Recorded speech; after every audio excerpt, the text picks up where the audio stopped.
Welcome to the Uncontested podcast, talking Oklahoma City Thunder basketball and the wider NBA. Sam Presti said, lower the hatch, load up the cannon, and get the tank out rolling. Catch new episodes after each Thunder game and every Sunday night. This is a house of learning doctors. Follow the Uncontested on Twitter, Facebook, Instagram, and YouTube to catch new content as it drops. I mean, a cat and a dog connected together? This is Lou Dort. You're listening to the Uncontested. What is up? Welcome to the Uncontested podcast. Coming to you live from YouTube, Twitter, and Facebook, Sunday, September 19th. We are part of the Blue Wire Podcast Network, and I'm your host for the evening, Jacob Niffen. I've got the man behind the machine joining me tonight, J.D. Silva. What's up? Thanks for having me. Taylor Peterson may join us at some point. His Chiefs are playing, so we'll see if he sneaks in here or not. TBD for the future dad, Taylor Peterson. Yeah, huge congratulations to Taylor. He's having a baby boy, I think in March. So right after the trade deadline, the Peterson household will be making another addition. So shout out to Taylor. If you are joining us live on the stream tonight, thanks so much for joining. Hit those comments. Drop your thoughts, your hot takes. We'll get to some of them as we move throughout the show. If you're listening to the podcast version of this, thank you for downloading our show. If you enjoy what you hear, make sure to hit that subscribe button. Drop a 5-star rating. Write a little blurb, a little nice thing about what you like about the show. It helps us become more visible to other listeners. As Silva, we are closing in on NBA training camp. It is quickly approaching, and because of that, it seems as though some of the Thunder players are back in OKC, getting some unofficial practice in together, and a lot of them seen this weekend at the OU versus Nebraska football game down in Norman, Oklahoma. Have you seen some of these players' Instagrams and Twitters and whatnot from them being at that game? I did. It's always a good thing to see whenever your players go to like your city's college football games. I always remember seeing Russ there when he was here. It was kind of a wake up call seeing like the players there now, because it's really like, oh, Russ is not. We're not going to see Russ there anymore. We're seeing all these new guys. There's an adjustment too. Definitely, but yeah, it's good to see that they're together. They're bonding. That isn't scheduled by the team. Like, it's the players that schedule that and put that together and get everything put together. And so it's nice to know that there's leadership on this team that's organizing team functions outside of contract hours, for lack of a better term, I guess. Yeah. And Isaiah Roby, Nebraska grad, he graduated this summer. So, of course, he was at the game. Mm-hmm. But we saw, there's a picture, not on Shea's Insta, but somebody else's Insta of Shea. Yeah, it was like a fan, I think, asked if he could get a picture. Yeah. Ty Jerome was there. Mm-hmm. There's a picture of Baisley from the game. So it looks like a lot of them got together. Maybe some of them didn't take pictures. Yeah, I think Baisley needed those brownie points. Yeah, so good for him. Although Baisley also said go Big Red. He wanted to see Nebraska win. So yikes. Couple of bad season with firing off some anti-OU takes is going to get Baisley in the doghouse for Thunder fans for sure. Another interesting thing, Silva, speaking of the team getting together, Josh Giddey went live on TikTok today. I didn't even know you could go live on TikTok, so I learned something today. Oh yeah, Josh Giddey went live on TikTok today to, I guess, just do some Q&A stuff. I saw a lot of this tweeted out by a friend of the pod, Rylan Stiles. He runs the Locked On Thunder podcast. And he was mentioning that the team is getting together and practicing already. Said that basically he wakes up, eats, lifts, plays pickup. They play all day. Some of them go back in the evening and play more pickup. But the team is together and playing. A quote from Giddey said he, quote, loves Kenrich Williams and he is super excited to play with him, which is, out of all the guys he could be excited for, Kenrich is an interesting one. Yeah, I love that. That's so specific. And also, has there ever been a clearer window to see inside the Thunder than what Josh Giddey has been giving us? Like, have we ever had that level of transparency? The Thunder hate that. Yeah, I wonder how much Thunder PR is going to be like, Josh, kill the TikTok. Like, Josh, I'm deleting your TikTok. Yeah. It's funny. So, yeah, apparently Josh has loved playing with Kenrich Williams, and then also said, quote, I would not want to play in the NBA if I wasn't in Oklahoma City. Sort of an odd quote, because what if he could have very easily been drafted by someone else? But, I'll take it. I mean, I think that's one of those things you just say, right? Yeah, you just say it. We also know there are some ties for Josh and OKC. Mm-hmm. His sister playing up the road is a little much. It's really far up the road, but his sister's playing college ball up at Oral Roberts. Yep. He is a self-proclaimed fan of the Thunder in the past, so some ties there for Josh Giddey, which is pretty cool. Mm-hmm. So it's nice that he is here, but we have talked about, and it wasn't an episode you were on, I don't believe, Silva, but we talked on this show before about the Thunder targeting international players.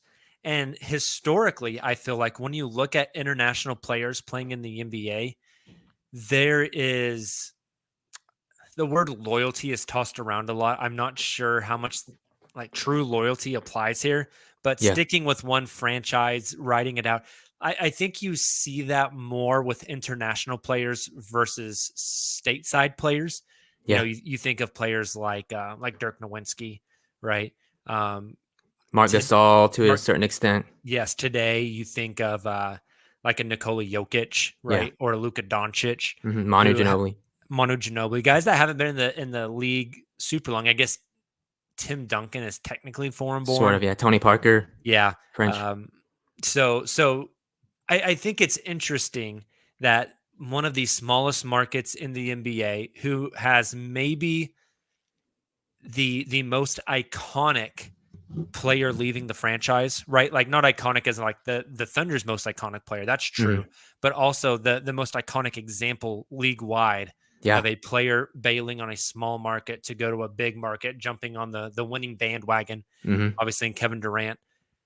I think it's interesting that they are kind of prioritizing international talent to an extent. Last season, Alexei Pokusevski. This season with Josh Giddey. And then Canadian guys like Dort and Shea. Just kind of interesting. I wonder if the Thunder kind of see that trend and see the cultural difference there in like staying with the team that drafted you, and if that's part of their plan. If it is, I think that's kind of strange because that is something you definitely cannot control. Yeah. Right. It's different from saying like, ooh, we see that guys that play over in Europe are typically higher IQ players and more cerebral. That's a fair assumption to make. Mm-hmm. But banking on drafting a guy because you think he will stay because he's foreign born, that's odd. It's a little more of a stretch. But do you think there's maybe something there with that? I do. I do think they want to pick guys that fit with the Thunder culture, or at least what they think is the Thunder culture now, which are guys like even guys like Shea who dress really nice and drive really flashy cars and stuff like that. Even Shea in that GQ piece that we talked about last pod mentioned how he is a basketball hermit. Like when it's the season, he is basketball. Like they want that to be the priority for these players for the most part. Because OKC doesn't have the attractions that some like coastal cities have or big cities have. But we do offer a really, by all accounts, a really great basketball environment. So a great place to further your profession. Yeah. Couple that with, yes, international guys don't have their roots in the US. They've not had their eyes on like famous American athletes for their entire life, at least not the way we do that like we grew up. So I think that's part of it also. Yeah. They also, I think you're definitely onto something.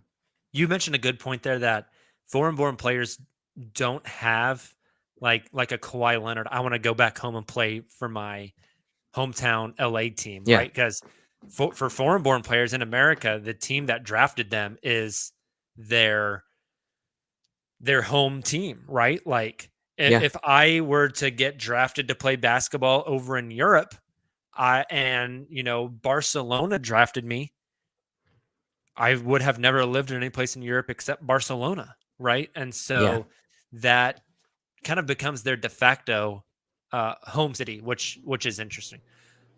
Joining the pod now, finally, he gets on. We've got Tayler Peterson. I'm not okay right now. What happened?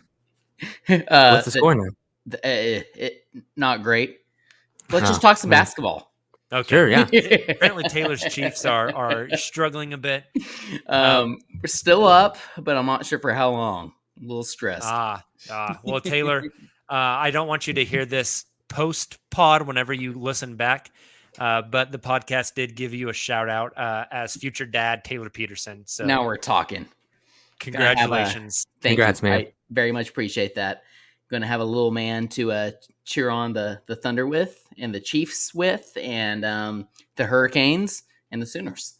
I can't wait for your son to be like a Baby Poku / swimmer No, who doesn't give a shit about basketball. Look, I respect baseball a lot. Respect baseball fans a lot. But Hey, there's one person on this pod that so does. much. You know what? Yeah. Like, baseball was my best sport growing up when I was young. That's Mm-hmm. what I was. Maybe the only sport I was talented at was baseball, and I just gave it up at like fourth grade. No, at third grade I wanted to give it up. Fourth grade, coaches begged me to come back. I played. Wanted me to I tried out for kid pitch, made the team or whatever. I was like, I don't like this game. I'm gonna play basketball where I'm short and scrawny and have no chance. And here we are. Baseball. Hey, you can still go light it up at pickup games. At some local pickup games, Taylor. Hey, that's right. Us, the big three right here on the podcast. We tore it up at that Moore gym. Oh, yeah. I did get concussed during that game, but You did. Yeah. I dropped some dimes during that game. I too. completely missed that. Yeah. Oh, Jason's yeah. out Silva there took like, hey, speaking of taking elbows to the head, last thing on this Josh Giddey TikTok live mentioned he took an elbow from Alexei Pokushevsky. hey, prayers for Poku's elbow. Yes, 100%. Yeah. I hope it didn't mess up Josh's pretty face. Oh man, Hey, if Poku's out there throwing elbows and pickup, good sign in my my man. Good Yeah. sign. Good for him. I I yearn for the day that Giddey has like facial hair. I hope he makes a Steven Adams-esque aesthetic transformation at some point. I feel like I'm looking at the lead singer of Panic at the Disco all the time. So I'm ready to move on from that. I love it. I miss his Instagram live. He so for those of you who don't know, we are the Uncontested is on TikTok.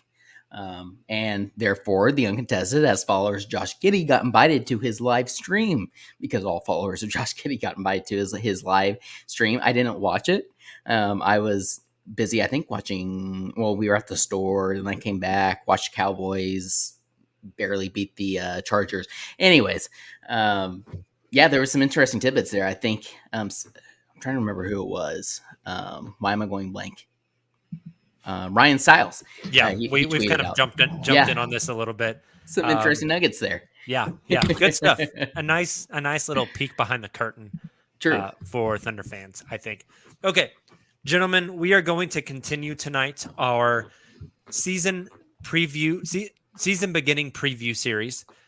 We are in the Central Division this week, so after this week, we will wrap up the Eastern Conference.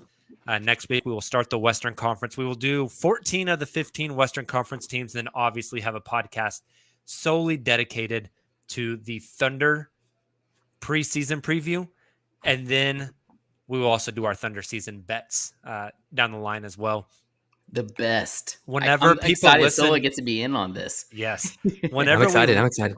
Whenever people listen to this show on September 20th, we will officially be 1 month away from the start of the NBA season. So it is coming up rather quickly, and I, for one, could not be more excited.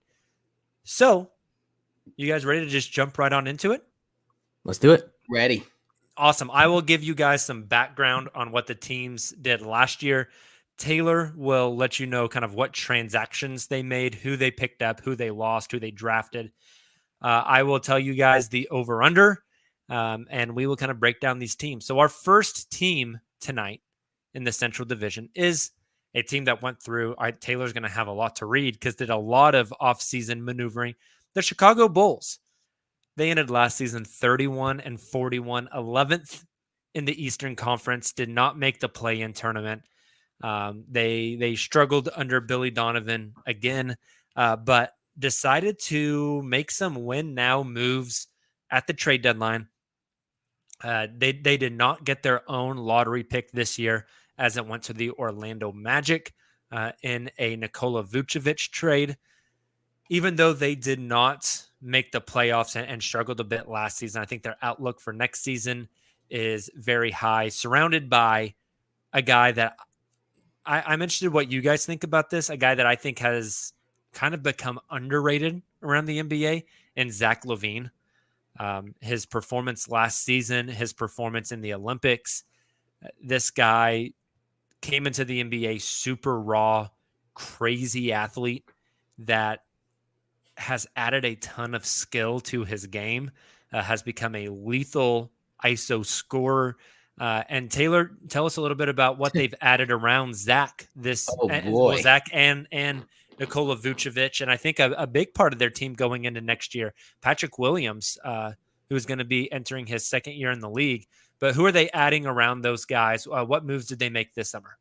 That's a good point. I neither Nick nor Justin are on the podcast right now, but I know they got to witness some of the Patrick Williams, what he was able to do during Summer League in Vegas, and just pretty impressive. Impressive. Now, the way I'm reading this off Spotrac right now, and the way they have this laid out is a little different than what we've done the previous week. So bear with me here. But the biggest thing, right, and that's the first thing that comes up on this list, August 8th, 2021, the Lonzo Ball sign and trade that occurred. Obviously, a little bit of I don't know what the proper term is here. I think there's some skepticism from other teams, like obviously the cheating Bulls is what the word you're looking for. Cheating. Right. Yeah.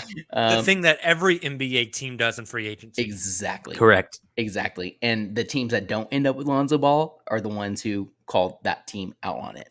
But 100%. Lonzo ends up signing a 4-year, $80 million contract with the Pelicans. With the Pelicans for as part of the sign and trade. To get to like, Chicago, that's not right. Which is actually that feels like a really good number for Lonzo. 4 for 80. Yes, and it feels like good. Almost undervalued a little bit. Which I think there has been some criticism league wide about why the Pelicans didn't just sign Lonzo to that contract, and I think the answer there is that Lonzo didn't want to be there. Typical. Yeah. We'll get to the Pelicans in the next couple of weeks, and there I got a lot of questions. But good point. Typical Rich Paul client, though, right? So part of that trade, Thomas Satoransky trade to the Pelicans from Chicago with Garrett Temple, a 2024 second-round pick, and cash for Lonzo Ball in that signing trade. Now, maybe the biggest surprise in free agency for the Bulls was Alex Caruso. Obviously, a Lakers fan favorite, signed with the Bulls on a 4-year, $37 million contract. Another really good number. And then former Thunder player, not very long, but he played with the Thunder for a part of the season, Tony Bradley, signed a 2-year, $3.83 million contract with the Bulls. This one I really liked. I think was a little bit underrated. Thaddeus Young, I liked for the Spurs, not so much the Bulls, but the Bulls traded a very valuable piece in Thaddeus Young to the Spurs with a 2025 first-round pick, a 2022 second-round pick, and Alfred Camino, and I didn't even realize there's a 2025 second-round pick for DeMar DeRozan. Obviously, the huge acquisition there for the Bulls. They have Lonzo and DeMar. Jelante Green, they signed to a 2-year deal. Devin Dotson, they signed to a 2-way contract. Derek Jones Jr., this was a little more recent here at the end of August, but Derek Jones Jr. was traded to Chicago from Portland as part of the 3-team trade. Chicago traded Markkanen to Cleveland, which was a little bit of a head scratcher, I think, around the league. Yeah, we'll get to that trade next, actually. There we go. Whenever we cover Cleveland. Larry Nance Jr. to Portland, which, like you guys said, we'll talk about that. And then Portland traded a 2022 first round pick and a 2023 second round pick to Chicago as well. And then from there, just some smaller signings. Matt Thomas, who is a shooting guard, basically a summer league contract. Stanley Johnson, that's a familiar name, but also just a summer league contract. And then, just going through the rest of this list, a bunch of summer league contracts as well. So really, the a lot big of turnover. Derek Jones Jr., DeMar DeRozan, Lonzo Ball, Alex Caruso. So Silva, what do you foresee the starting lineup for Chicago looking like on opening night? Yeah, I think it's going to be Lonzo, Levine, DeRozan, Patrick Williams, and Vucevic. Nick Vucevic. Yes. Which means you have guys like Kobe White and Alex Caruso coming off the bench.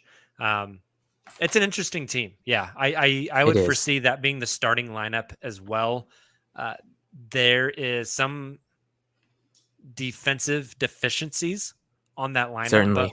But Lonzo and Caruso are two great perimeter defenders that I think are a really good addition to that team. Just an interesting team all around. They really pushed a lot of the chips to the middle. I think that Markkanen trade was something they had to do to recoup some future draft capital with how much they've traded out with the Vooch deal, with the DeRozan deal, and with the Lonzo deal. They needed to recoup some assets in that as well. I just don't know how much of what they did will move the needle. I think they will be very good offensively. I think we're talking like a top. Mm-hmm. Is it crazy to say they're going to be like a top 6 offense in the league?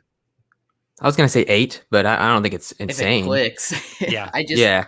I worry about a team that lacks a ton of perimeter shooting in the modern day NBA. They have a lot of scorers, but I don't know how many and a lot of actual 3-point too. Obviously we talk about Patrick Williams. Zach can light it up. Lonzo can light it up. Can he though? He improved. What did he shoot? Last year he shot like 40%, didn't he? On limited attempts. And so that's where I worry is you have we need the volume, who isn't known as a great 3-point shooter. Like you guys said, you have Levine. That's you just don't have a ton of shooters. But here's the thing, that doesn't really matter if you're just running and gunning and outrunning teams. Lonzo was 38% last year. Shot 8 threes a game. Okay. So he did get a lot up. Let me get to his shooting. They're going to need that for sure. He's going to need to go up to 10 probably. But here's the thing. I think Vooch, yeah, right. You have exactly. So I think Vooch helps space the floor. Last season, 20% of Lonzo's threes came from the corner. He shot 40% on corner threes. I think he'll have a lot of opportunities on that. But I agree. I think they're going to be a team that gets out and runs. A lot. I think they're going to have a great pace in the league. Right, absolutely. What does Vooch do when they're doing that? Because he's not necessarily known for being a pace guy. He's going to be the trail catch and shoot 3 at the top of the key. Okay. Yes. I can be talked into this team. I'm a little skeptical about how all the pieces kind of fit together. If I was making a 2K team, this would be dope. I'd be having a lot of fun playing 2K with this team. I just don't know that they're just a little undersized in some positions. DeRozan, who's going to guard the best wing on the other team? Mm-hmm. Right. Patrick Williams. I keep wanting to call him Patrick McCaw. Sorry about that. I think Patrick Williams is going to, but I think he is kind of the key that unlocks all of this. It's really important, and it's his second season. But he's got great size, great athleticism, really good defensive player. Kind of a garbage man offensively. But I think with the types of players they have offensively, I think he just fits theoretically. If he can be the guy that they think he can be, I think you got a really, really good player there that kind of ties all of this together. It's also interesting. Florida State just has a type. They Yeah, do. they Barnes, absolutely do. Jonathan Barnes. Isaac, Absolutely now do. Patrick Williams. Mhm. They have this type that I don't know, it's kind of cool. That's a good point. Makes you No, think. like seeing what he was able to do during the summer league, I think just reinforces what they thought about Patrick Williams. Not to again, sorry, spend too much time on the Bulls, but I think that's a great point that you brought up, Jacob. Like that, Patrick Williams does unlock a lot just with his versatility, but I think he also possesses more than just like being limited to that kind of Draymond role. If he can hit outside shots, I mean, that kind of answers the problem that I brought up that Silva and I were talking about. Yeah. If he can create for others, like that helps with that as well. And if he can guard your best player, I mean, you have a pretty solid team. So I like some lineups with Patrick Williams at the 5 too. Oh yeah, just play like really straight become, small ball. take Vooch out and throw Caruso in there. That's what I was going to say. Go smaller. Yeah. Yeah, shoot, we aren't even talking about Caruso. Oh. Yep. So the Bulls over under for next season, this kind of surprised me, 42.5. So if they go over, they will be at least 43-39, which isn't a huge gap. It's not massively over 500. But Silva, you taking the over or the under with this? What was their record? What was their record last year? Last year they were 31-41. I think I'm going to take the over. I think I'll take the over. If they are under, I worry about the roster. Like there are some real problems if they're not, because they took big swings here, so it needs to pay off. Yeah, they kind of unloaded the clip. What they had in the gun, they fired all the bullets this summer. I feel like this is the team they have now. I don't mean to be a yes man, but I'm with Silva exactly. I think that's I'm taking the over as well. I'm definitely taking the over as well. I know the East is improved. Yeah. Oh, I was just gonna say, like, once we do get to our we'll do our Thunder predictions and do just our league wide like rankings that we have. I like them in like the 5 or 6 range. I think in the East, which may be a little higher than many have. I'm very curious where Boston and them end up, actually. Ooh, I like them in the play-in in the East. Okay. I don't know where they end up in the play-in, but I like them in the play-in in the East. Ooh, that's a lot of wins though. Like playing, and they're only getting 42. Play-in is 7 through 10, right? 7 through 10. Fair. I feel pretty confident that Milwaukee, Brooklyn. Good point. Miami, Sixers, the Sixers, Simmons trade. Boston. I felt pretty confident they're going to be above them. I think they're going to be around the same as like Indiana. I didn't even mention Atlanta there. So it's going to be hard for them to get up there. The East is good. The East is pretty good. The East. The league is good. It's not super top heavy in the East, but there's a lot of depth there. Yep. Yeah. There's definitely a lot of depth there. True. Well, let's speak of some of the not depth in the East. The Cleveland Cavaliers. Oh boy. The Cleveland Cavaliers last season, 22-50, 13th in the Eastern Conference. Obviously end up having some ping pong balls fall their way on draft night to land the number 3 overall pick in the NBA draft, where they selected Evan Mobley. Really good pick for them, kind of exactly what their team needed. Lots of talk last season and into the offseason about trading. Oh, goodness. Why am I going blank? Colin Sexton. Trading Colin Sexton, which has never come to pass. It looks like Colin Sexton is going to be on this team going into next year. So, Taylor, tell us a little bit about, besides Evan Mobley, who else Cleveland added and what they did. They obviously signed their big man to Jared Allen to a massive contract.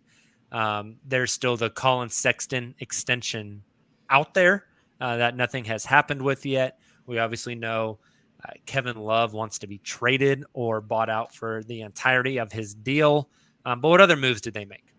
That's kind of like the big stuff, right? Like obviously they draft Evan Mobley, a multi-positional, versatile big who like could see minutes anywhere from the 3 to 5 this season, which is crazy to say, but I think it's honestly likely, like you said, Jacob, because they signed Jared Allen to a pretty large multi-year contract, extending him with the franchise after obtaining him in that ridiculous James Harden trade.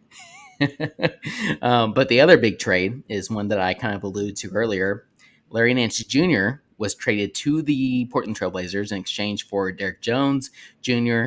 To the Bulls, and a condition. I mentioned some of the picks, but the biggest, maybe most head scratching part of that trade was Lauri Markkanen being acquired by the Cavaliers in exchange for Larry Nance and that conditional 2023 second round pick that was Denver owned. So obviously, I think Markkanen is probably the biggest acquisition there. I mentioned Damian Dotson, no longer with the Cavaliers. Let's see, kind of scrolling through. There's not a ton of other big names. Yeah, I think that's pretty much. Taco Fall. We forgot Yeah, about they did Taco bring Fall. Oh yeah, yep. All the Basic- centers. Yeah, all basically the, the versatile theme bigs. for Cleveland this summer was get big guys, and it doesn't Yep. make a ton of sense to me. I don't know how they find time for Jared Allen and Evan Mobley and Laurie Markkinen And and Taco Fall. Taco Fall, Kevin Mhm. Love if he's still on this team. Too many. Right. Yeah, there's just a logjam there. There was some talk amongst Cavs Twitter that Laurie Markkinen could play the 3. That seems like a really, really poor decision, if you ask me. Like a very poor decision. But Silva, what do you think about this Cleveland team moving into next season? Team that very clearly wants to win. I think their GM is on the hot seat, as I would maybe even say he's got to be like odds-on favorite to be first GM fired this season. Yeah. Kobe Altman. Yep. What are your thoughts on this Cleveland team? It's strange. It's a strange fit, honestly. If you go to their assumed default starting lineup, it's Sexton, Garland, Isaac Okoro, who I actually like quite a bit, and then a combination of Jared Allen and the guy they just drafted. Here he comes. Evan Mobley. Evan Mobley, yes. So that immediately gives you 2 non-shooters in your starting lineup, which is tough in 2021. So if you do that, then you're not going to sub out Evan Mobley. So who are you starting in addition to them to get another shooter out there? Yeah. It's probably going to involve not playing Jared Allen, which you just gave him a large extension for. It's just strange. It's a strange makeup to their roster. I don't really get it. Laurie Markkinen, maybe? Is he playing next to Evan Mobley? I struggle to see the plan here. Me too. Like the plan is obviously to get young talent and build it up, but there's like no rhyme or reason to it. It feels like, which is just poor planning and poor management, which is why I think there's a good chance Kobe Altman gets fired. Sorry, Taylor, did you mention the acquisition of Ricky Rubio? Oh, no, I didn't mention that was before the draft. Yeah, so Ricky Rubio. So they also have Ricky Rubio on this team, which is part of that Tarian Prince trade, right? Let's see. I have to go back a page to even find it. Yeah, I think that's correct. I think it was Tarian Prince right. and something else for Ricky Rubio, which that's is odd. Yeah, really strange. Poor guy can't get to a winning team, can he? So where does he fit in that equation, right? I guess he's the backup point guard behind Darius Garland. Yeah. And Colin Sexton. I mean, he's a good mentor, I guess, but I just I don't really see what the Cavs are doing, and quite honestly, I foresee this season for them looking a lot like last season did. However, I do like Isaac Okoro as well, and I think they have something that they can build on there. I agree. Honestly, if I were them and I was a decision maker, I'd be looking at what can I get for Colin Sexton and sliding Isaac Okoro to the 2. Which I kind of feel like is what they tried to do this offseason. Yeah. Unfortunately, they didn't. None of it was what they wanted, right? Because I do think Isaac Okoro is real good. He's 6'5", 225. I mean, he is basically Dort size plus an inch. I think he's a really good defender. I think he'd be a really good player for them at the 2. And then you can move off Colin Sexton and find somebody else who can play on the wing for you, a bigger wing. I don't know. I agree completely there. Just don't really know what their plan is. They're somewhere in a weird spot between development and win now. But I think that's going to come at the cost of development and win now because of that decision. So you can't have it both ways, right? Exactly. They're over under this season, 26.5. Taking the over or the under? 26.5. That is tough. 26.5. I sort of want to lean the under, but not by much. Mm-hmm. Because I don't think they're going to win less than 20 games. But I sure as hell don't think they're going to win 30 games. Yeah. So I'll take the under. The under might be right. The under, like I could see them going like 30 and 52. Yeah. I could see them going 28 and 54. So maybe I will take the over just slightly. I think they've got enough talent. Maybe they make an in-season trade. They get off Kevin Love and get something that helps them back. But yeah, I think my biggest prediction for them this year is that Kobe Altman is out. That would be my guess. I like that. Yeah. I think like reading Cavs fans, they expect the over, right? Like they kind of expect this team to like take a leap. Like they think they've gone through their rebuild. I'm just not sure that rebuild has been done properly. No, and it's going to be interesting to see, does Colin Sexton get an extension or get traded? Because if not, they go into next summer with him as a restricted free agent, basically just like holding the hand grenade with the pin pulled, and you have to make a decision then and there. And it's going to be difficult. So they rebuilt similarly to how Chicago did, but they're not Chicago, so they're not going to get free agents. I think that's very fair. All right, that's enough talking about the Cleveland Cavaliers, quite honestly. Let's move on to a team that I think is actually really interesting, and the Detroit Pistons. Yeah. Like, you're right. No, you're right. There's some interesting pieces here. Detroit last in the Eastern Conference last season, 20-52. Obviously winning the NBA lottery, landing the number 1 pick, and they draft Cade Cunningham, but had some interesting players on the team last year as well, as far as guys like Jerami Grant, who was really, really good for them. Sadiq Bey was really great. Beef Stew, Isaiah Stewart, another rookie that performed really well for them. Killian Hayes, kind of still out on him, I think. A lot of people are. We don't really know what he's going to be, and he dribbles the ball a lot, and he's a good defender, but is he going to handle the ball? Is Cade going to handle the ball? Taylor, tell us what else they did over the summer. It was busy for them and kind of interesting. Starting with Kelly Olynyk, he signed a multi-year contract with the Pistons. I like the fit, just not what I thought that they would do. Kind of strange. Yeah, right. Trey Lyles signed a multi-year contract with the Pistons. Saban Lee, Isaiah Livers signed a multi-year contract. Let's see. I think that's it there. Obviously, Cade Cunningham, first overall pick in the draft. Let's see if they end up re-signing Rodney Magruder. Corey Joseph signed a multi-year contract with the Pistons, which I kind of like. That's interesting. Former Thunder, I guess not player, but trainee camp. Frank Jackson signed a multi-year contract with the Pistons after, I believe, he was on a two-way this past season. But I think that is correct. Yep, Mamadou Diallo signs a multi-year deal. Yep. Yeah, 10 mil. And then this was a fairly interesting trade. Sekou Demboya, Jalil Okafor, and a TPE were acquired by the Nets from the Pistons in exchange for DeAndre Jordan, who they obviously brought out in 4 seconds. Yep. So that was kind of the big thing that they did there. There is since then there hasn't been a ton of action. There is no player on the Detroit Pistons that was not drafted by or traded for by Troy Weaver. That's a pretty quick turnaround. Yes, there is nothing left on that roster that's before the Troy Weaver era, which is really fascinating. So they have an interesting team, I feel like. Who starts? What's their starting lineup look like this next season? The backcourt's easy. It's Cade and Killian. Yeah, and Killian. Which I like. I like the idea. Cade and Killian. I like the idea of Killian Hayes more now that maybe his usage can be a bit lower. It's what I'm hoping for. We'll see. But who do you guys think starts at the 3 for them? I mean, I think 3-4 has to be Sadiq Bey and Jerami Grant, right? Mm-hmm. And then do you start Isaiah Stewart at the 5? Do you start the Plumlee at the 5? I can't remember which Plumlee it is that they have. Yeah, I was going to say the same thing. Yeah, the blonde one. I think it's Mason. Probably. Yeah, you're correct. Yeah, considering it's Troy Weaver, probably Isaiah Stewart, just to give him the minutes. That's a fun team. Killian, Cade, I hope so. Grant, I love Isaiah. Bey, and Stewart. Yeah. Yep. Like that's a fun lineup. You know, Bay is like good.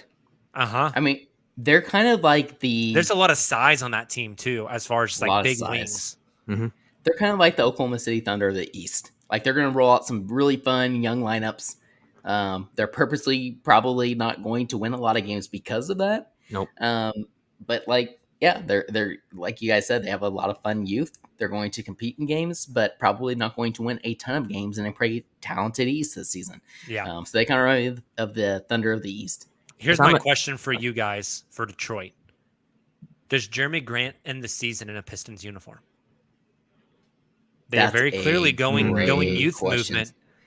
I mean, I don't you could think get he you does. could get a lot for him. You That's could, kinda how I because feel. he's been really good. But also, he chose to come to Detroit. He left a True. championship team in Denver to come to Detroit. True. He chose Troy to come to Weaver Detroit because loves that. he wanted to play for a black GM and a black coach. Yeah. Right. So he wants to embrace the city of Detroit. There's a lot of cultural elements there that I think make it more difficult to trade him unless he asks for it Yes. than it would in a normal circumstance. Right. True. Yeah, that's the caveat. If he asks for it, then I think, yes, I'm with Taylor. Otherwise, he probably sticks around. A lot of teams could use him, though, Yeah. for sure. That could be a bad look for your franchise. That's a good point. And also that Troy Weaver, Jeremy Grant connection back when he was in OKC. Mhm. You have to wonder how much, considering, like you guys said, that Jeremy Grant chose to go to Detroit, where he obviously knew that Troy Weaver was going to be a GM. How much of that connection that they established when they were in OKC together? Mhm. Yeah, no, that's fascinating, because then you could find yourself, if you're not careful, and a kind of in between position like the Cavaliers we just talked about. And I Yeah. don't think you want to be there. One team I love for Jeremy Grant, I don't think he's going to get traded. I think he plays the entire season in Detroit. One team I love for him, though, is the Boston Celtics. I That's think fun. if you're Yeah. 2, 3, 4, basically your wings are Jaylen Brown, Jason Tatum, Jeremy Grant, that's disgusting. I like that a lot. I've never thought about that. That is disgusting. You throw Marcus Smart and Al Horford out with those other three. I mean, you have a squad at that point. That's a really fun team, I think. And also, just shout out to Jeremy Grant. I mean, you remember his first games in Oklahoma City when basically all Just he could do, Bambi out there. yeah, all he could do was put his elbows in the rim and dunk it. Yeah. There was like very little skill as far as like dribbling, passing, shooting, just his development, and how much his game has changed. Like, he's earned every penny he's made. He worked his ass off and really refined his game. His I'm shot a- looks so much better. I'm a really big Jeremy Grant guy. I love that guy. Mhm. I mean, he plays all over the floor. He played backup center for the Thunder. Yeah. You know, it's just wild. All right, guys, Detroit's over under 1 game less than the Cavaliers, 25.5. I feel pretty good about going under there. I think that's fair. I think there's going to be some growing pains. I do think Cade isn't the type of rookie that makes you lose a lot of games. I think he's way more mature. I do think there's going to be a big adjustment period. I just think they're young. Yeah, very Yeah. young. Taylor, I you would agree. going under as well? Yeah, absolutely. Like, talking about these other Eastern Conference teams getting better, where are those losses going to come from Yeah. if not from teams like the Detroit Yeah. Pistons? Yeah. That's where a lot of losses, like a lot of teams that are perceived to be tanking, a lot of that's just going to come like naturally. Like they're not going to have Right. to Right. like purposely play the young, Same thing with the Thunder. Right. You know? Also, the types of players we're talking about with Detroit, the Sadiq Bays, the Jeremy Grants, the Isaiah Stewarts, the Hamadou Diallos, it just feels like they are destined to tank again, land the number 2 pick, and get Paulo Banchero, who just fits that kind of massive wing / big, that's crazy athlete. Like it just feels like that is set up for Detroit. I think it'd be a perfect fit. All right, guys, we got 2 more teams left. A team that I'm super excited to talk about because I think they're really fascinating. They're really interesting. Is the Indiana Pacers. I'm really excited to talk about this team. They ended 9th in the East last season, 34-38. They lost their play-in game in blowout fashion to the Washington Wizards, so they did not make the playoffs. They did make that play-in game and lost. Taylor, tell us a little bit about what Indiana did in the offseason. So they lost, let's see, Doug McDermott and TJ McConnell are kind of like the two names that really stick out.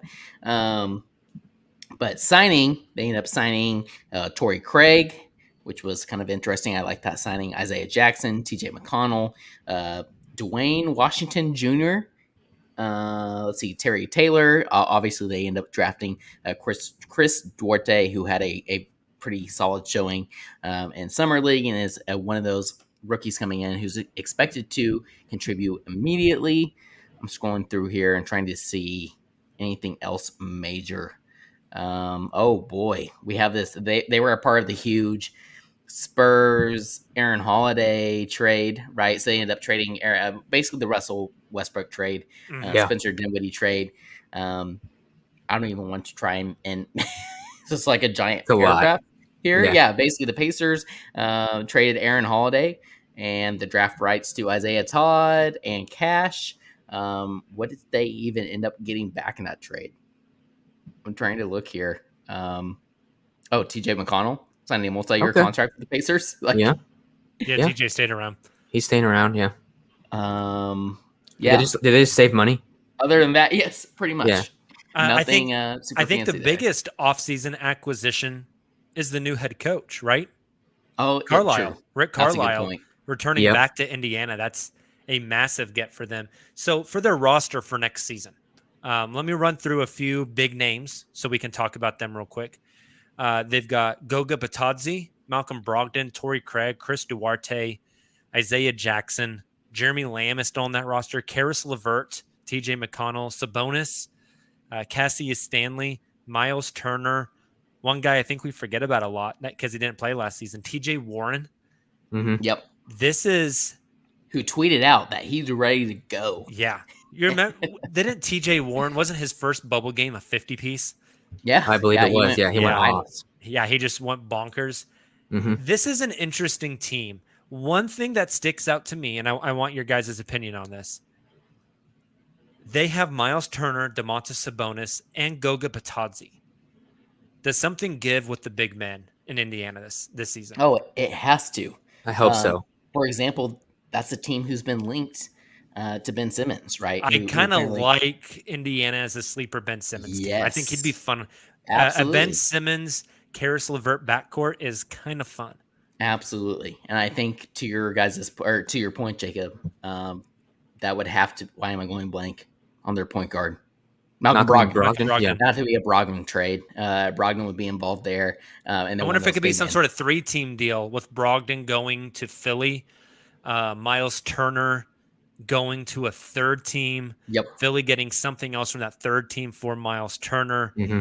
And then the Pacers run out a lineup that's like Ben Simmons, Karis LeVert, TJ Warren, Domantas Sabonis, and I don't know, Chris Duarte. That's That's fun. That's really fun. You know, so I kind of like them as a Ben Simmons lineup. But how do you guys feel about Indiana going? Obviously, last season was a disappointment for them. Indiana is the penultimate team of the league. They're the ultimate middle of the road team. Mm-hmm. Yes. Try to get that 5, 6, 7 seed every year. Maybe you win a playoff series and make it to the second round. Look, we got an all-star. Mm-hmm. Right. Yeah. You know, I think, they're constantly that middle of the road team. But how do you feel about them going into next season, Silva? I think they are like a high usage shot creator away from being like Atlanta. Like if they had Trae Young on their team, they would be just as good as Atlanta. I think you read off all those names, and I think there were maybe two where I thought I'm not sure if he's like really going to play for their team. But everyone else you named off, I was excited about. I would love to split up the Miles Turner and Sabonis front court. I've been wanting that to happen for years now. But names like Karis LeVert, Malcolm Brogdon, Chris Duarte looked great in summer league. Hopefully that translates. TJ Warren, they have so much wing depth and guard depth that I'm pumped. And Rick Carlisle has always been known for maximizing the talent he has on his team. So I think they'll challenge for the 6th, 5th, maybe. I think they're 6, 7, 8, right in there. Yeah. But yeah, I wonder, can they make a trade? I love the Ben Simmons idea for them. I think it's fascinating if they can make a swap elsewhere, getting off of one of those bigs. I think if they're going to get off of one of their main bigs, it's going to be Miles Turner. They have to keep Sabonis. I think Sabonis is so good. That's not to say that Miles Turner is not. I think Miles Turner is like top 5 in preseason defensive player of the year odds. Yeah. You know, I mean, he's really good. Yep. So it's going to be interesting, but shoot from outside, like that's important. I think you have to keep Sabonis. The Goga Batadze thing is interesting to me. He's kind of buried on that depth chart. Like I wonder if he's maybe like a buy low, like Thunder candidate as a team that doesn't have a center really. Mhm. He's kind of interesting. You know, I don't know how I feel about Goga Batadze because I don't know much about Goga Batadze. But like, what is his asking price? To your point, yeah, that's a good point. Buy low candidate potentially. He's foreign. Yeah. Yep. You know, Presti's interested. Right. Yeah, no, that's a great point. I'm a little lower on the Pacers overall than you all, just again because like I keep thinking about these teams in the East that have improved, and that's another team that I don't know how much stock I'm willing to put into a player like Karis LeVert, T.J. Warren, players who have injury track records, I guess. Mm-hmm. So I am a TJ little McConnell's been about really that. good for them too. Yeah, true. That's a good point. And they have some interesting young guys like Cassius Stanley, Edmund Sumner, Jakar Sampson, O'Shea Brissett. Sumner is out. He just had a recent injury, didn't he? I think he's out for the season now with like a ACL or Achilles or something wild. Every time I see O'Shea Brissett's name, I think of brisket and I get hungry. I think this is a team that needs to make that, like, time's up. You need to make that move this season or else you're stuck in NBA. I really like them as a Ben Simmons team. I really do. I do as well. Work there. All right. Max about Rich to Paul die. like I'm going to plug it in really quick. Yeah. Cool. Hey, does Rich Paul like them as a Ben Simmons team, though? I think it'd fit. I think it'd be good for him. That's what really matters. I think it would be good for him. Yeah, but small market, we don't want to go there. And like that's just what's so frustrating. Like, who cares? I think maybe small market, less expectations is exactly what Ben needs. Yeah, 100%. You know, 100%. But to Sila's point, like, I don't know. We'll see. Yeah, he wants to go to whole California. New element in this day and age. Yep. The Indiana Pacers over/under for next season is the exact same as the Chicago Bulls, 42.5. So that begs the question: number one, you guys going over or under? And number two, who ends next season with more wins, the Bulls or the Pacers? It's interesting. The Bulls have a bunch of flashy big names, and they went out and they made all these splashes. The Pacers just kind of running it back with a new coach, kind of that consistency. Two very different models here, very different team building strategies here with the same projected win total. So Silva, 42.5 for Indiana. You going over or under? And then are they going to have more wins or less wins than the Bulls? I'll go under. I think they're going to be between 38 and 40, actually. Okay, and so you're going less wins than the Bulls. I will. Yeah, I'm a bit higher on the Bulls, mainly because of shot creation. I think the shot creation for the Pacers mainly comes from Sabonis working out of the mid post, and then Brogdon driving and kicking. Like, there's not much else there as far as shot creation. So I will go. I think they're hoping Chris Duarte fixes some of that too. Yes, their shot creation is more theoretical than the Bulls. I think. With Karis LeVert is always a theoretical player. Like, you think he's going to be awesome, but if Indiana and Chicago, I think Karis LeVert's really good. Me too. And I think Houston, the Rockets ownership and the Rockets front office are a bunch of effing idiots for choosing to take Victor Oladipo over Karis LeVert in that Harden trade. Yep. What a stupid decision.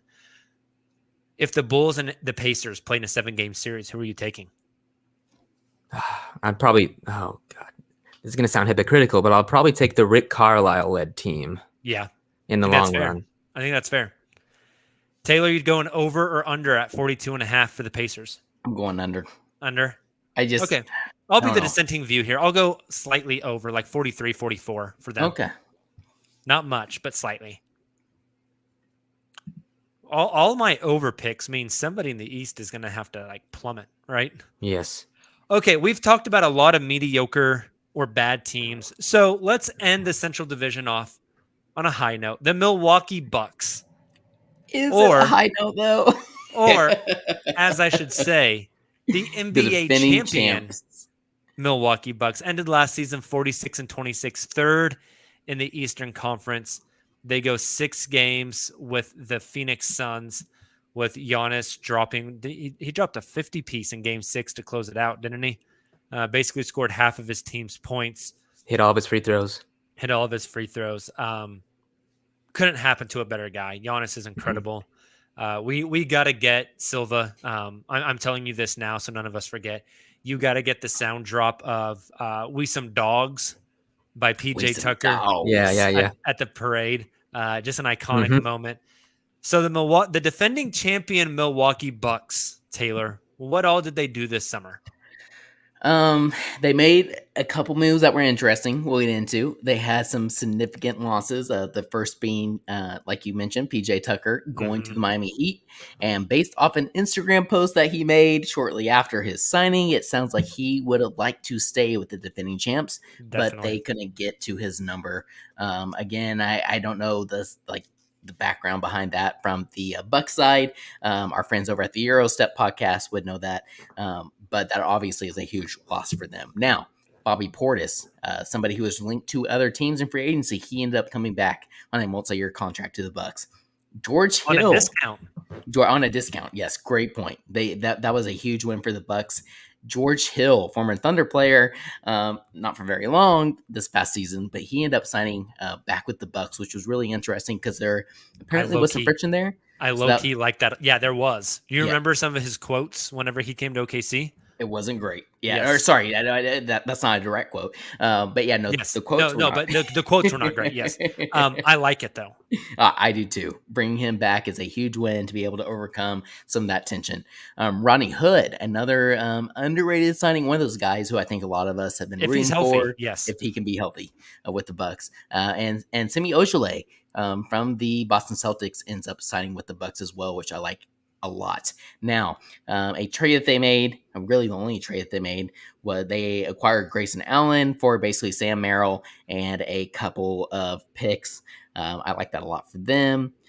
Some guy that I can't pronounce because I don't even know who he is signed with the Bucks. Let's see, one of the Antetokounmpo brothers came back. Is it their rookie Sandro Mamuka? No, this is Horgios nice. Kaletsakis signed a multi-year contract. Boom, got him. Okay, this is kind of a fun one. Tremont Waters signed a contract with the Bucks, and former Thunder 10-day contract player Justin Robinson signed a 2-way contract with the Bucks. Boom. So when you look at guards that should get minutes for this team, you would think, did Jeff Teague re-sign with them? Ooh. Let's hope not. Yeah. So I was going to say I didn't see it. Let's forget Jeff Teague. Let's look at guards. Rodney Hood, Drew Holiday, George Hill, a guy that I think a lot of people forgot about, Dante DiVincenzo, Pat Connaughton, Grayson Allen. Like, that's pretty solid depth. Absolutely. Those are some quality players. When you look at forwards, you've got Giannis and Thanasis. You have, obviously, Chris Middleton. I think I said Rodney Hood as guard, but you can also play him at the forward. True.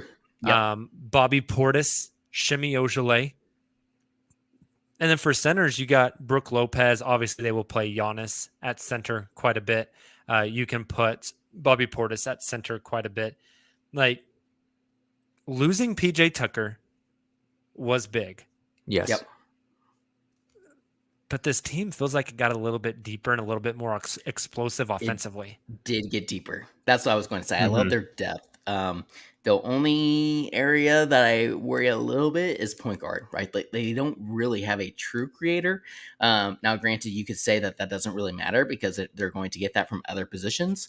I still, and look, like, Drew's amazing. He's going to be on the floor at all times. But my point is you could play another true creator alongside a player like Drew and shift him over a position.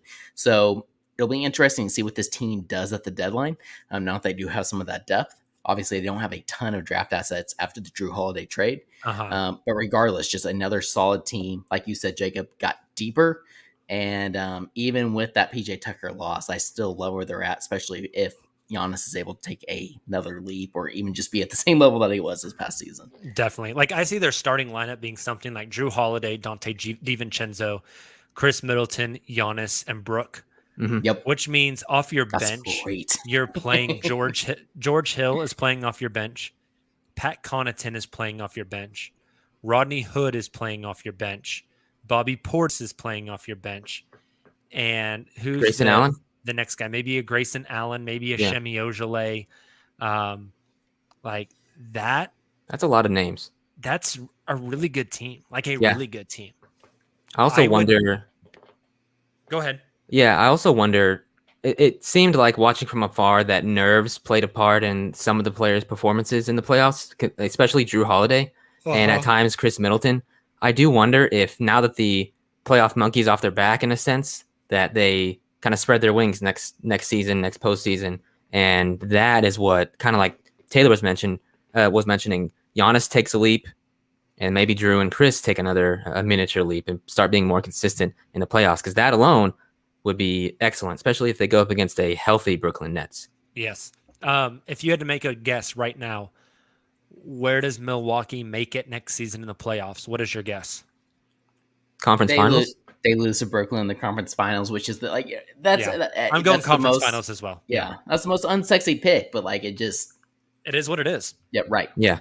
Over under for the Bucks, 54.5. That's a lot. Me and Silva have the same exact face. I'm like, a lot. oh. It's difficult because I think they could easily get to 55. Exactly. But are they going to push themselves the year after they won the title to get there? And I don't think they will. Here's the thing. I think Giannis is going to get rest. I think Drew's going to get rest. I don't think they get there, not because they can't, but because they're going to choose to forego maybe a seed or two to be healthy and good to go whenever the playoffs get here. I think they do it. I'm going to go ahead and say the over just because I think of teams like we talked about this, but they have the stability, right? And I think of teams like the Brooklyn Nets, who I think we all expect to come out of the East. They are not going to be playing all those players at once. There a lot to figure out there. It's kind of like a hodgepodge of really good players who'll be great in the playoffs, but I don't think they're going to be a regular season team. Miami Heat still have a lot to figure out. Sixers is a you-know-what show. Mm-hmm. Like, who is going to reach that in the East? Like, is it just going to be a bunch of 45 win teams? I don't think so. I just think the Bucks have the most continue. What's the word I'm looking for? The most continuity. Yeah, there it is. Thank you, continuity. That's why you brought Jacob on to help me with my mispronunciations. I can't even talk. I'm sorry. I'm trying to comprehend this Chiefs loss. I feel you. I just lost fantasy too. So. Oh, I'm sorry, Silva. Yeah. Rough My life Chiefs for let you you down. guys. Very. I'm taking the over. My Cardinals are 2-0, baby. Yeah, that's must be right. Nice. Ever since Jacob hopped on, ever since Niffin hopped on the Kyler Murray train. Yeah, Kyler was so fun today. I've been on the Murray train. I miss him so much. All right, any more Bucks thoughts, guys? I'm taking the over because I think the Heat and the Sixers are a little sussy. Sussy. I like it. I'm okay with that. Yeah. What do you think? Me? Yeah, I'm going under. Yourself. I'm going under. Okay. But I agree with maybe my hottest take of the offseason is that I'm not sold on Miami. Mm-mm. Like, they're going to beat the living dog shit out of people physically because that's the kind of team they have. But they lack shooting. Yeah. They lack shooting. And I can't remember if I said this in our Slack or if I said it on the podcast. It might be a take that got lost in the Jacob and Taylor God pod that is lost on the internet. We have this forever. Infamous pod and just Yes.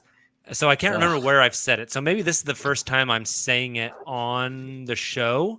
So Silva, I don't know if you have a hot take sound drop queued up and ready, but Well, hold on. Here we go again. I think we've already seen the peak of Tyler Hero. Oh, I love that. God, I think we saw the peak of Tyler Hero in the bubble. I think that was post Green Room Lost Pod.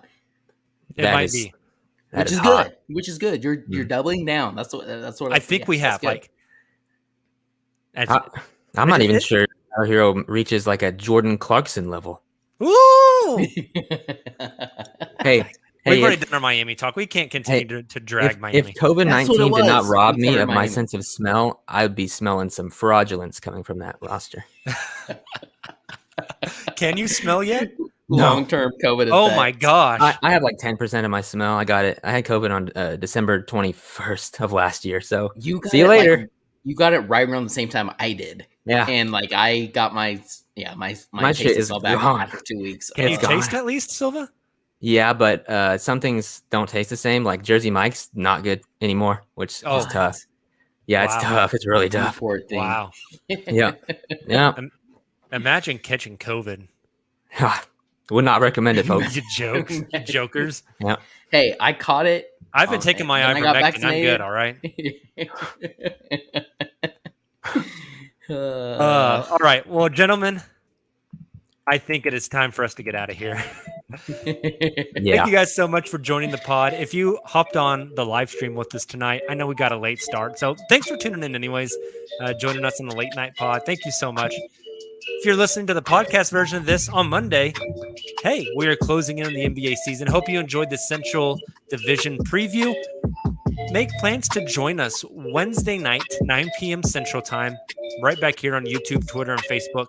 Sponsored by Brahms. Sponsored by Brahms. I'm going to see if they'll give us free ice cream, as we are going to do Thunder players as ice cream flavors on Wednesday night. Cannot wait. It's going to be a blast. I already have some hot takes fired up, loaded up in the gun, ready to unload.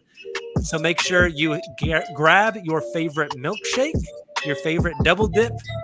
Join us Wednesday night for the live pod so you can react to our takes and drop your own ice cream takes in the chat. We'd love to see those. You guys have a great start to your week. Stay safe, stay healthy. We will see you Wednesday night. Until then, and as always, Thunder up.